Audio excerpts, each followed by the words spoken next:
Welcome back to part 5 of the Shunned house. Are you sitting comfortably? Then I'll begin. I had been lying with my face away from my uncle's chair, so that in this sudden flash of awakening I saw only the door to the street, the more northerly window, and the wall and floor and ceiling toward the north of the room. All photographed with morbid vividness on my brain in a light brighter than the glow of the fungi or the rays from the street outside. It was not a strong or even fairly strong light, certainly not nearly strong enough to read an average book by, but it cast a shadow of myself and the cot on the floor, and had a yellowish, penetrating force that hinted at things more potent than luminosity. This I perceived with healthy sharpness, despite the fact that two of my other senses were violently assailed, for in my ears rang the reverberations of that shocking scream, while my nostrils revolted at the stench which filled the place. My mind was alert as my senses recognized the gravely unusual, and almost automatically I leaped up and turned about to grasp the destructive instruments which we had left trained on the mouldy spot before the fireplace. As I turned, I dreaded what I was to see, for the scream had been in my uncle's voice, and I knew not against what menace I should have to defend him and myself. Yet, after all, the sight was worse than I had dreaded. There are horrors beyond horrors, and this one of those nuclei of all dreamable hideousness which the cosmos saves to blast an accursed and unhappy few. Out of the fungus-ridden earth steamed up a vaporous corpse-light, yellow and diseased, which bubbled and lapped to a gigantic height in vague outlines half-human, half-monstrous, through which I could see the chimney and fireplace beyond. It was all eyes, wolfish and mocking, and the rugose, insect-like head dissolved at the top of a thin stream of mist which curled putridly around and finally vanished up the chimney. I said that I saw this thing, but it is only in conscious retrospection that I ever definitely traced its damnable approach to form. At the time it was to me only a see-through, dimly phosphorescent cloud of fungus loathsomeness, enveloping and dissolving to an abhorrent plasticity from one object to which all my attention was focused. The object was my uncle, the venerable Elihu Whipple, who, with blackening and decaying features, leered and gibbered at me, and reached out dripping claws to rend me in a fury which this horror had brought. It was a sense of routine which kept me from going mad. I had drilled myself in preparation for this crucial moment, and blind training saved me. Recognizing the bubbling evil as no substance reachable by matter or material chemistry, I therefore ignored the flamethrower which loomed on my left, and threw on the current of the Crookes tube apparatus, and focused towards the scene of immortal blasphemousness, the strongest ether radiations which men's art can arouse from the spaces and fluids of nature. There was a bluish haze and a frenzied sputtering, and the yellowish phosphorescence grew dimmer to my eyes, but I saw the dimness was only that of contrast, and that the waves of the machine had no effect whatsoever. Then, in the midst of the demonic spectacle, I saw a fresh horror which brought cries to my lips and sent a fumbling and staggering towards the unlocked door to the quiet street. Careless of what abnormal terrors I loosed upon the world, and what thoughts or judgment of men brought down upon my head. In that dim blend of blue and yellow, the form of my uncle had commenced a nauseous liquefaction, whose essence eludes all description, and in which there played across him vanishing faces, such changes of identity as only madness can conceive. He was once a devil and a multitude, a charnel house and a pageant, lit by the mixed and uncertain beams that a gelatinous face assumed a dozen, a score, 100 aspects, grinning as it sank to the ground on a body that melted like tallow, in the caricatured likeness of legions strange and yet not strange. I saw the features of the Harris line, masculine and feminine, adult and infantile, and other features old and young, coarse and refined, familiar and unfamiliar. For a second there flashed a degraded counterfeit of a miniature of poor Roby Harris that I had seen in the school design museum, and another time I caught the raw-boned image of Mercy Dexter as I recalled her from the painting in Carrington Harris's house. It was frightful beyond conception, toward the last, when a curious blend of servant and baby visages flickered close to the fungus floor where a pool of greenish grease was spreading. It seemed as though the shifting features fought against themselves and strove to form contours like those of my uncle's kindly face. I like to think that he existed at that moment, and that he tried to bid me farewell. It seems to me I hiccuped a farewell from my own parched throat as I lurched out into the street, a thin stream of grease following me through the door to a rain-drenched sidewalk. The rest is shadowy and monstrous. There was no one on the soaking street, and in all the world there was no one I dared tell. I walked aimlessly south, past College Hill and the Athenaeum, down Hopkins Street and over the bridge to the business section where tall buildings seemed to guard me as modern material things guard the world from ancient and unwholesome wonder. Then the grey dawn unfolded, redly from the east, silhouetted the archaic hill and its venerable staples, and beckoned me to a place where my terrible work was still unfinished.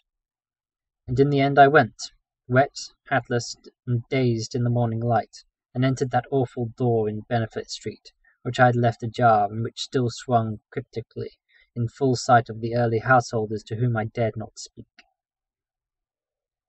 The grease was gone, for the mouldy floor was porous, and in front of the fireplace was no vestige of a giant doubled-up form in nitrate.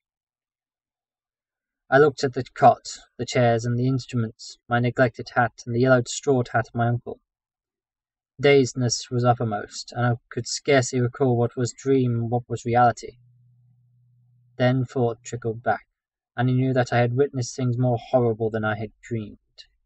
Sitting down, I tried to conjecture, as nearly as sanity would let me, just what had happened, and how I might end the horror, if it indeed had been real. Matter it seemed not to be, not ether, nor anything else conceivable by mortal mind. What, then, but some exotic emanation, some vampirish vapour such as Exeter rustics tell of as lurking over certain churchyards? This, I felt, was a clue, and again I looked at the floor, where the fireplace, where the mould and nitrate had taken strange forms. In 10 minutes my mind was made up, and taking my hat I set out for home, where I bathed, ate, and gave my telephone an order for a pickaxe, a spade, and a military gas mask, and 6 carboys of sulphuric acid, all to be delivered the next morning at the cellar door of the Shunned house in Benefit Street. After that I tried to sleep, and failing, passed the hours in reading and the composition of inane verses to counteract my mood. At 11 a.m. the next day I commenced digging. It was sunny weather, and I was glad of that. I was still alone, for as much as I feared the unknown horror I sought, there was more fear in the thought of telling anybody. Later I told Harris only through sheer necessity, and because he had heard odd tales from old people which disposed him ever so little toward belief. As I turned up the stinking black earth in front of the fireplace, my spade causing a viscous yellow ichor to ooze from the white fungi which it severed, I trembled at the dubious thoughts of what I must uncover. Some secrets of inner earth are not good for mankind, and this seemed to be one of them. My hands shook perceptibly, but still I delved, after a while standing in the large hole I made. With the deepening of the hole, which was about 6 feet square, the evil smell increased, and I lost all doubt of my imminent contact with the hellish thing whose emanations had cursed the house for over a century and a half. I wondered what it would look like, what its form and substance would be, and how big it might have waxed through long ages of life-sucking. At length I climbed out of the hole and despised the heaped dirt, then arranging the great cowboys carboys of acid around and near two sides, so that when necessary I might empty them all down the aperture in quick succession.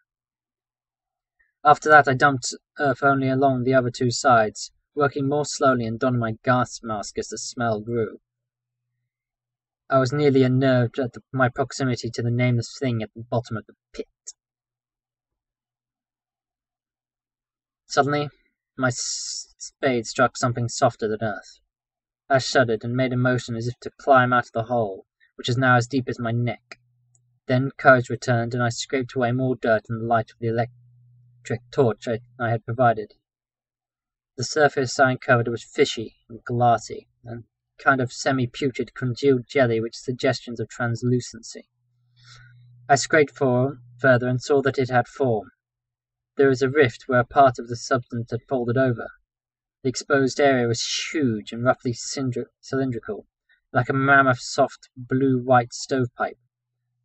Doubled in two, its largest part some 2 feet in diameter.